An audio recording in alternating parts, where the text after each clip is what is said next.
Music in the Cafe, a Lukanette alternate universe month-long fanfiction. Each day will be based on a writing prompt from the Lukanette September 2019 calendar. I do not own this calendar. I will be linking the Tumblr post I found it in the description box below. Thank you for reading, listening, or watching. Please enjoy. Day 22, Sun and Moon. Marinette awoke, this time in her present-day bedroom. She squinted her eyes to try and adjust to the bright lights. Two pairs of arms crushed her back into her soft bedding. "Mari, I was so scared!" one sobbed. The black-haired girl looked around in a frazzled and confused state. What happened?" She weakly sat up, and her head was mildly spinning. "You had a panic attack." Marinette's eyes went wide. No, she said softly. Those, they were a sign of anxiety. But Marinette didn't have anxiety. How could it happen to her? "I was so worried. You fainted right after," Tiki said, sniffling her tears. Marinette finally took a real look around her. Tiki and Alia were on her bed next to her, and Plag, Nino, and Luca were standing nearby. "I did?" Marinette breathed. Everyone nodded solemnly. "Marinette, why didn't you tell us about your fashion shop?" Plag said after a few seconds of silence. Marinette looked down, feeling everyone's eyes on her. "I don't know," she lied. No one said anything. Marinette wasn't sure if they believed her or not. Either way, no one elaborated on it. "Do you think that the panic attack was a part of something else? Something maybe more serious?" Alia said tentatively. A look was passed around the room, and when it reached Marinette, she shook her head quickly. No, I'm fine," she defended herself. Luca looked right back at her, like tears were about to spill from his eyes. "Marinette, you fainted. That's not all right and peachy," Luca said seriously. The black-haired girl just looked at him. He was clearly so worried for her, and it broke her heart. "Maybe I could use some help." And that's how Marinette ended up at Sun and Moon Counseling, sitting on a purple leather couch in front of the psychiatrist with a notepad in hand. "Can you tell me what was happening leading up to the panic attack? Or anything you feel would be relevant to the situation?" Psychiatrist Claire asked gently. Marinette sighed.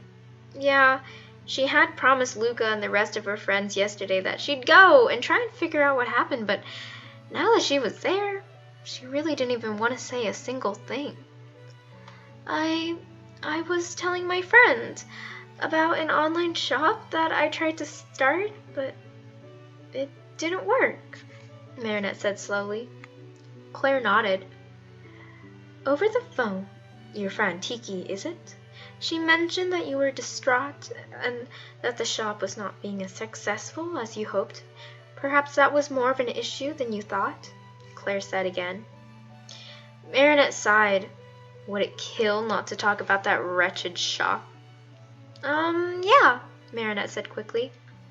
Claire nodded and was quiet for a few seconds before speaking. "Panic attacks can be symptoms of an anxiety disorder," Claire said. Marinette gripped her wrist tighter. I know that," she said quickly, almost cutting Claire off. Claire tilted her head to the other side. "Would you say have any other symptoms of anxiety?" Claire asked. Marinette shook her head. "No, I don't," the cafe owner said firmly. Claire took a breath. "So you've done research into it? Why is that?" Marinette wanted to scowl, but, that wouldn't be polite. Was she scrutinizing her? Okay, well, probably. It was kind of her job. But anyways, Marinette didn't like her brain and thoughts being picked at and prodded at. Idly, she reached a hand up to her earring. The motion had become a sense of comfort for her. Real or not, placebo or not, it made her feel better. "Is that a protection stone?" Claire asked. Marinette's lips pressed into a tight line. Yeah, she said tightly. When did you get it? Um, a friend got it for me. That's awfully kind of them. Were they worried for some reason? Marinette didn't say anything. What was she supposed to say? Yeah, a random elderly man was worried for her, and the reason being she almost ran him over. Normal. Yeah. Do you worry about your shop a lot?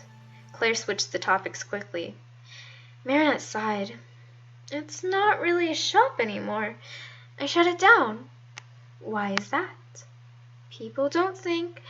I don't think they like it. Claire nodded and scribbled something down. You're a cafe owner, correct? Marinette smiled slightly.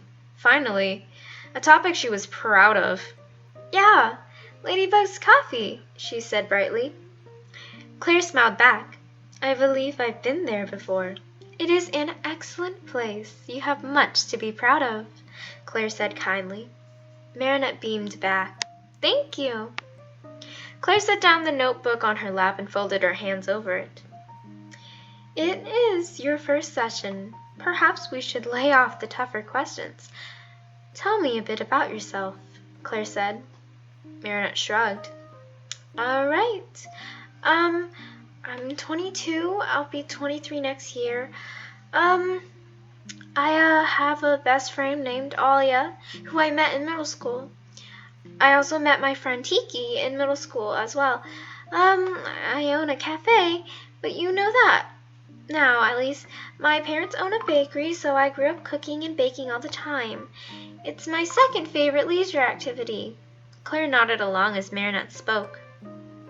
Baking is a very good activity. Not only is it fun, but you get a wonderful treat at the end. Claire laughed slightly. Marinette nodded in agreement. Sometimes it gets messy, though. I don't like cleaning, but it's not too bad. I just learned throughout the years to be extra cleanly for, say, the cafe and bakery. Last time I had flour on the walls, I was baking with Luca, but he helped me clean it up quickly, so I guess it wasn't that bad, Marinette explained, thinking about that wonderful day. Claire raised an eyebrow. Who is Luca? She asked. Marinette felt her cheeks flush a little pink. Luca Coufain. He's my, kind of boyfriend? Not exactly, not officially, but basically he has been for a couple months now. It's complicated. Wow, I feel like I'm back in high school with boy troubles. Or at least I should be back in high school, Marinette laughed. Claire smiled at her. Well, it is good that you know how to deal with these situations. Marinette frowned slightly. Actually, I don't. I never really went through this back in my school days, Marinette cleared up. Claire shifted her head back to the right. Well, I applaud you for following the tip of staying away from boys in high school. She gave it a second go, but Marinette shook her head. No, I had a boyfriend all throughout high school. That caught Claire's attention. Really? All 4 years? That's impressive. Claire leaned forward and Marinette plastered on a fake smile. Good job, Marinette. Bring up the past failed relationship with a guest. Yeah, Marinette said quickly. Did you happen to split up over university? It's rather common. I hear about a lot of long-lasting relationships coming to close for that reason, Claire said gently. Marinette shook her head.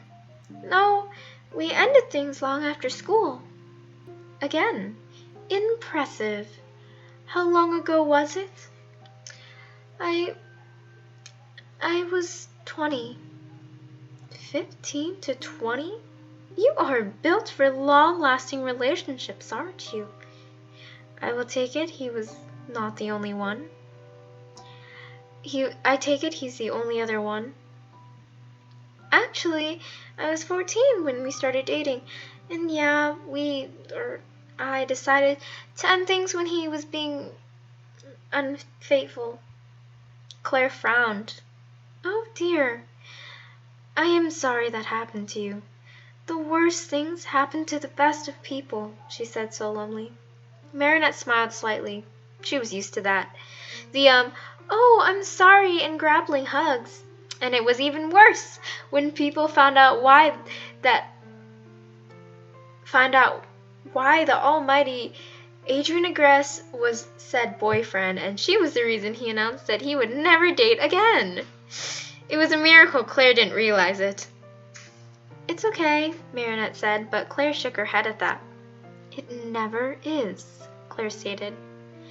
Marinette sighed, looking up at the ceiling and then back down on the floor. I think it was sorta a sign.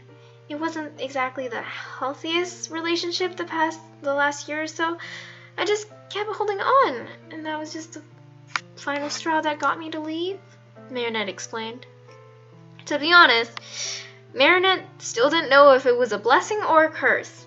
Yes, it was a terrible thing, and yes, it really did spike her worries over starting new relationships. But was staying with Agreste at that time considerably the better choice? 2 years later, and Marinette didn't even know that answer. Claire stood up without a word and plucked something from the top of a cabinet. I'm going to work with you at whatever pace you need. It's hard to open up about your mental state, especially to someone who's as much of a stranger as I am.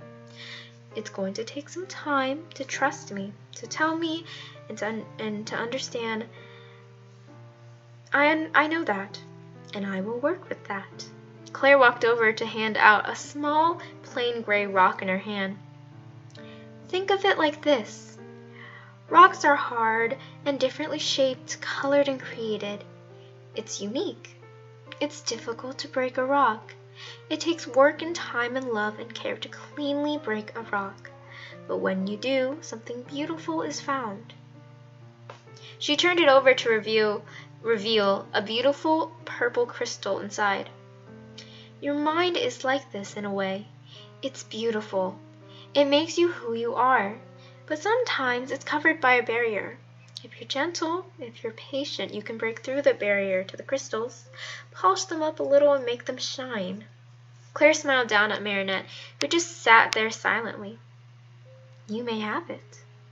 You may be a crystal girl. Marinette reached out with an open hand to receive the rock.